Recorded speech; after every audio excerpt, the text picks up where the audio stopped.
Nagpakita ng mabilis at maagap na pagtugon ang mga tauhan ng Tourist-Oriented Police for Community Order and Protection ng Baguio City Police Office matapos tulungan ang isang menor de edad na biglang nawalan ng malay dahil sa epileptic seizure sa loob ng Burnham Park.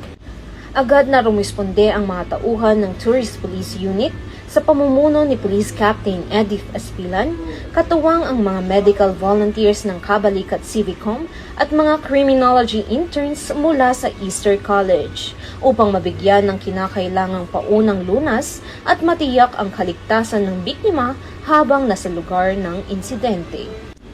Sa pamamagitan ng maagap na koordinasyon at malasakit, matagumpay na naalagaan ang kalagayan ng menor de edad bago siya ligtas na inihatid kasama ang kanyang mga kapatid sa terminal ng bus upang makauwi sa kanilang tahanan sa La Union.